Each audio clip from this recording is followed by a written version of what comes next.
Good afternoon. This is Don with Truth Be Told, and we have a few interesting news reports we'd like to show you. And without ado, let's go ahead and go right to them. It says Biden White House to deploy Delta variant response teams across the U.S. to communities with low jab rates. The Biden administration will be deploying Delta variant response teams across the country to communities with low jab rates. The team will be made up of officials from the CDC, Department of Health and Human Services, and the Federal Emergency Management Agency, according to the Communist News Network. The government officials will be focused on communities with low jab rates, as Biden's goal of 70% jabs by the 4th of July falls short.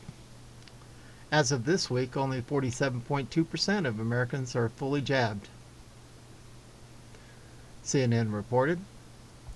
The White House has deployed similar response teams in the past, but this is the first time they are View My Stat focused on the Delta variant, a White House official said. These response teams will conduct surge testing, providing therapeutics like monoclonal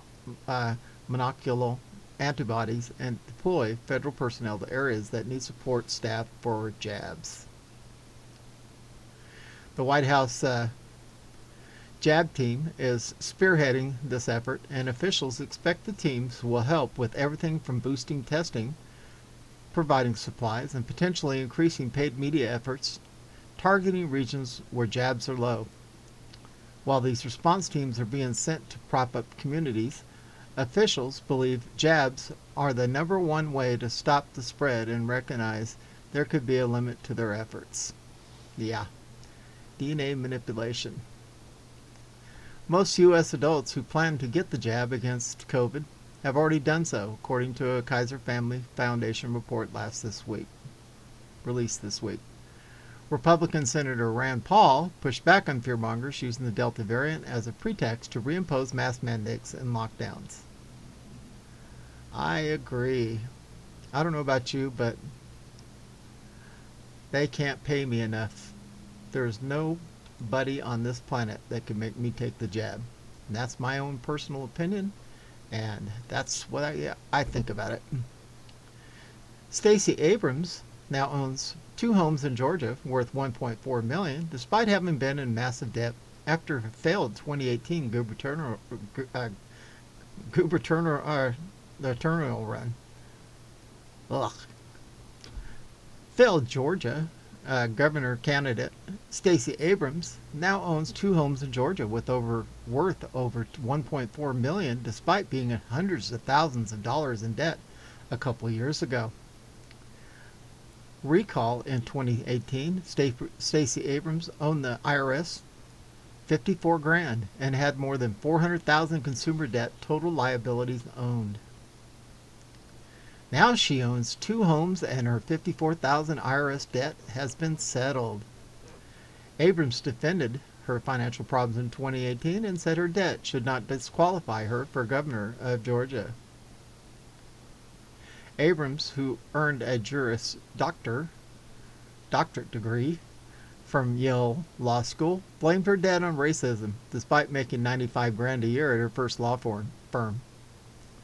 Race and gender play a major role in determining just how big a financial disadvantage we're likely to face, Abrams wrote in Fortune.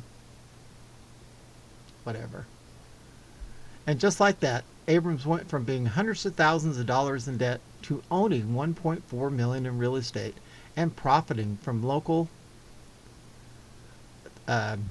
November 3rd type things in Georgia and across the U.S., making millions to run our November 3rd type things, Fox News reported.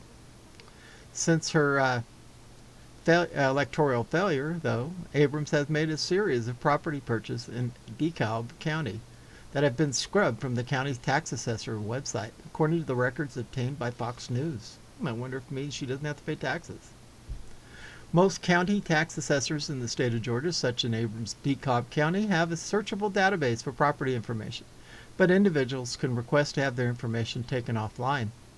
The former state lawmaker bought her first townhome in DeKalb County for $246,300 in 2004 and purchased a second home in the area in 2019 for $370,000. That is now valued at $409,400. Fast forward to October 2020, just days before the presidential, November 3rd. Abrams simultaneously sold the home she bought in 2004 for $400,000 and bought a second new home for $975,000. The home Abrams purchased in October of last year is now valued at $1.3 million. The two houses are worth a combined $1.4 million, illustrating that Abrams has been a significant financial tailwind since her failed 2018 campaign. Oh, it pays real good to be a communist in America. And just in, Nancy Pelosi appoints Trump hater Liz Cheney to her January 6th Capitol Riot Select Committee. Oh yeah, this is what we need, is this skank running that. Speaker Pelosi appointed Rhino Trump hater Liz Cheney to her partisan January 6th Capitol Riot Select Committee. Full list of the 8 members chosen by Pelosi. And it gives a full list of them. All Democrats. The other 5 members will be picked with House Minority Leader Kevin McCarthy. Senate Republicans last month blocked legislation to establish Pelosi's January 6th commission in its first filibuster of the Biden's administration. So Pelosi is working around the GOP by hiring their traitor. The committee chair will have subpoena power without any input from the Republican minority. The resolution will be voted on by House this week. There's a video, but I'm sorry guys, I just can't stand to hear her voice. And I think that's about it. Hope everybody enjoyed these interesting tidbits that keep coming down from the main pipeline. This is Don V with Truth Be Told. I hope you enjoyed these, and we will be out of here.